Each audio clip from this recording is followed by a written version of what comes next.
Jadi kita akan lihat dari segi perspektif behaviorist. So kat sini menekankan bahawa menitikkan persekitaran luaran bagi memotivasikan seseorang untuk melakukan sesuatu, motivasi ekstrinsik. Lihat yang Pavlov tadi kan, yang anjing tadi tu, itu maksudnya rangsangan, yang menitikkan rangsangan persekitaran luaran bagi mendapatkan gerak balas. Jadi kat sini kita perlu memberi motivasi kepada pelajar-pelajar kita dalam bentuk intrinsik lah, luaran. Apa yang menggalakkan dia terus nak belajar. Okey, manusia akan didorong untuk melakukan atau mengulang tingkah laku yang diingini jika mereka diberikan ganjaran. Seperti yang saya beritahu tadi lah. Siapa tak suka ganjaran kan? Jadi kita akan buat yang tingkah laku tersebut.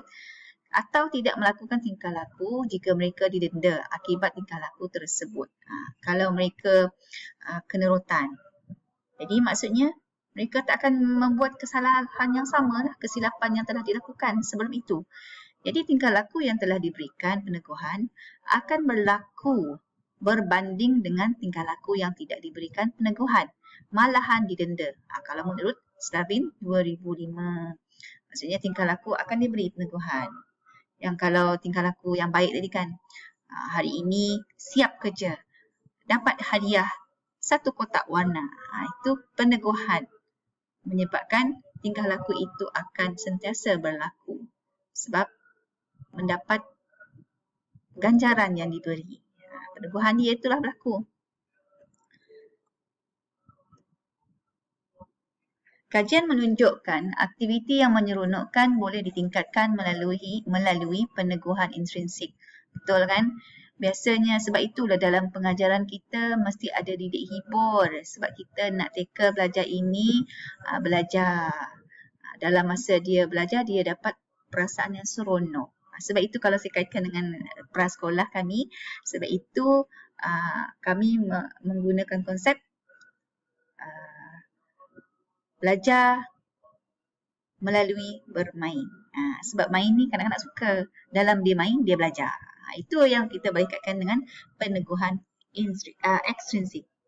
Akan tetapi, perlakuan akan merosot jika peneguhan itu dihentikan.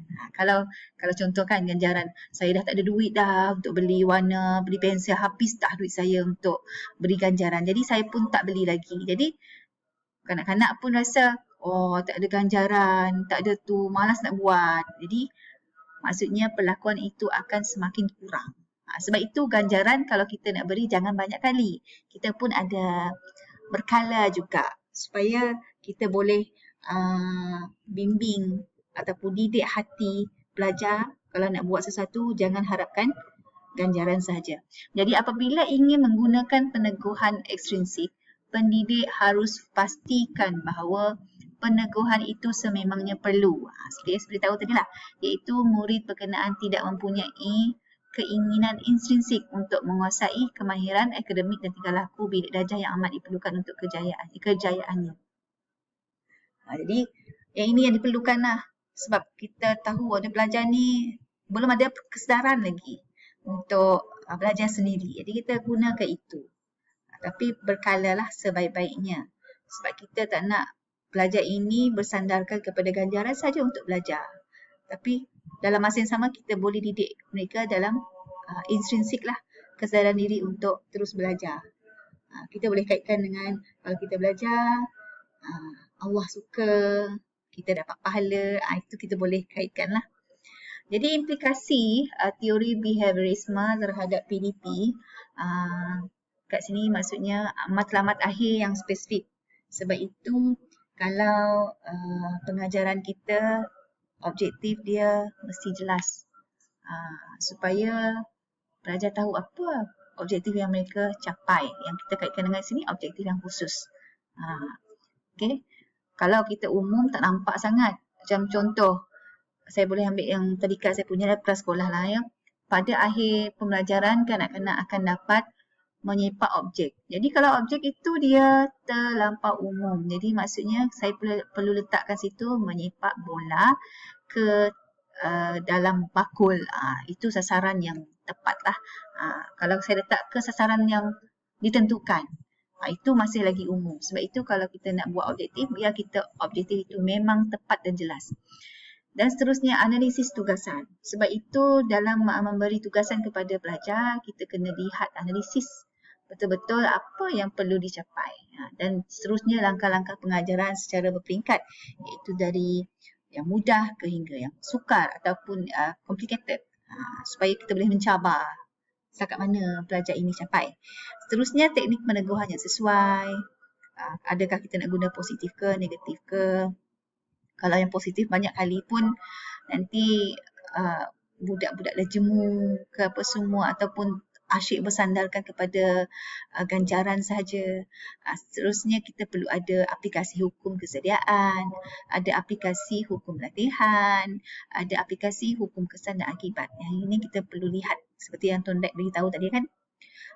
Dan seterusnya amalan disiplin bilik darjah yang mesra. Walaupun dalam kelas kita penuh dengan disiplin tapi dia mesra.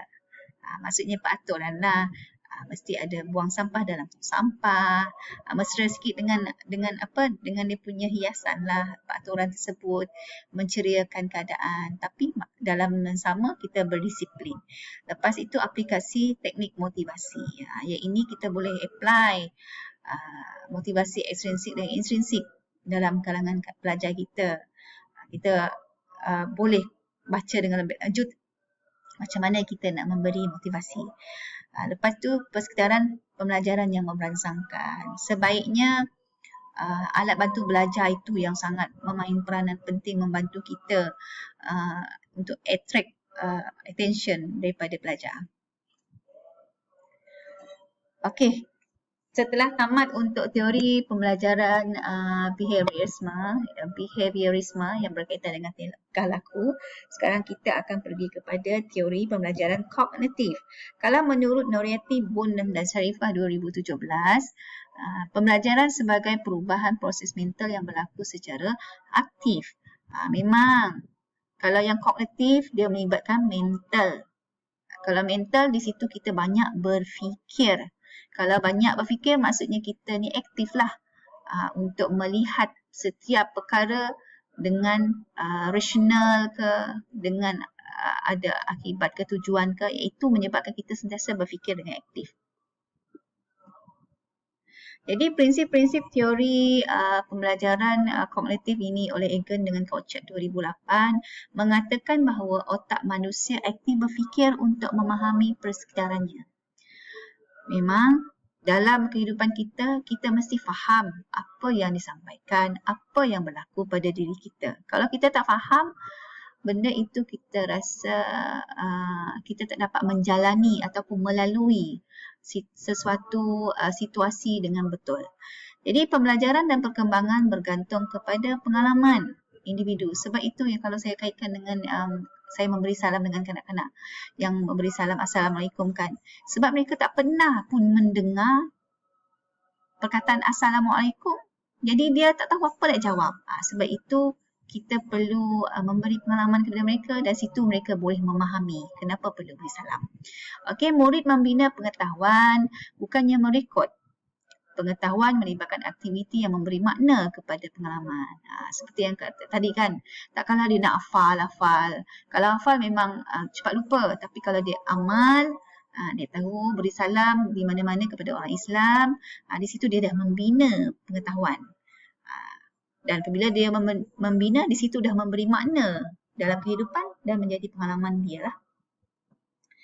Pengetahuan yang dibina bergantung pada pengetahuan sedia ada murid. Sebab itu dari kecil lagi kanak-kanak sudah diberi pembelajaran supaya dia ada pengalaman. Pengalaman di peringkat kanak-kanak ini biasanya mereka belajar tentang permukaan sahaja. Apabila umur makin meningkat, makin dalam dia belajar. Jadi kat sini lah dikatakan pengetahuan yang dibina bergantung kepada pengetahuan sedia ada murid. Jadi pembelajaran meningkat dalam persekitaran sosial yang sesuai. Kalau persekitaran yang sosial yang sesuai maksudnya yang kondusif, yang membantu dia untuk meneroka dengan lebih baik, itu menyebabkan dia makin nak belajar dengan lebih jauh. Jadi pembelajaran memerlukan latihan dan maklum balas. Sebab itu kalau dia dalam proses nak meroka pembelajaran ke apa semua, di situ mereka melalui proses latihan, proses memberi maklum balas, sama ada dari segi tindakan ke, dari segi ketuturan ke, terpulang. Kalau saya boleh beritahu kat sini, kenapa pengajaran membasuh tangan dengan 7 langkah dari peringkat prasekolah lagi dah ajar 7 langkah tersebut.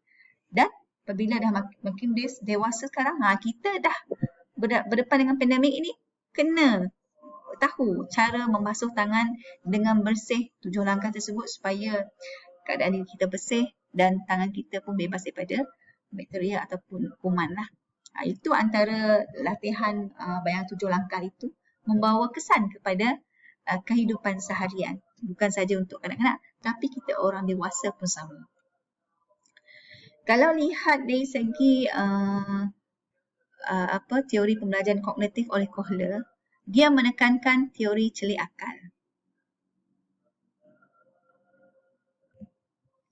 Okey, kalau dikatakan dengan teori celik akal, di sini menuntut seseorang pelajar itu mempunyai kemahiran berfikir.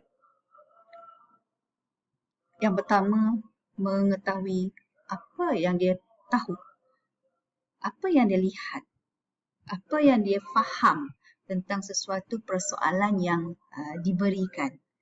Kalau kita lihat kat sini contoh yang diberi melalui eksperimen terhadap chimpanzee ni, kan, oleh Kohler, dia ada 4 situasi sebenarnya. Situasi pertama, chimpanzee ni dibiarkan di dalam sebuah sangkar yang terkunci. Jadi, chimpanzee ni tengok ada pisang. Bila dia tengok pisang di luar, dia tak tahu apa nak buat. So, dia nak ambil, dia capai, tak dapat juga, tak sampai tangan dia. Tapi, apabila Kohler tadi ada meletakkan satu tongkat di dalam sangkar tadi, di situ chimpanzee ni terus mengambil tongkat yang ada di dalam itu untuk dicapai pisang tadi. Maksudnya kat sini, chimpanzee dah faham bahawa kalau dia nak ambil pisang itu, dia perlu gunakan tongkat tersebut untuk diambil. Jadi berjaya tak? Berjaya. Maksudnya dia manfaatkan dia punya pemahaman bahawa tongkat itu boleh dia gunakan untuk ambil pisang. Apabila eksperimen yang kedua, benda yang sama juga Kohler telah menjauhkan pisang tersebut. Menjauhkan lagi jarak pisang tersebut. Tapi chimpanzee memang dalam sangkar yang berkunci. Di situ dah ada satu lagi tambah tongkat yang ada. Jadi, apabila dah ada tambah satu tongkat, mula-mula chimpanzee ni dia memang nak ambil gunakan tongkat yang pertama lah. Dia nak capai-capai tak dapat sebab pisang tu jauh. Bila pisang itu jauh, dia terpandang lagi satu tongkat. Jadi dia sambung lah. Kira sambung. Bila sambung maksudnya dia manfaatkan apa yang dia lihat kat situ dan dia cuba ambil pisang. Setelah tongkat itu dicantum, disambungkan, dia ambil pisang, berjaya. Itu maksudnya chimpanzee ini telah manfaatkan pengamatan dia, tongkat itu boleh digunakan sebagai alat untuk dia mencapai matlamat pisang tadilah.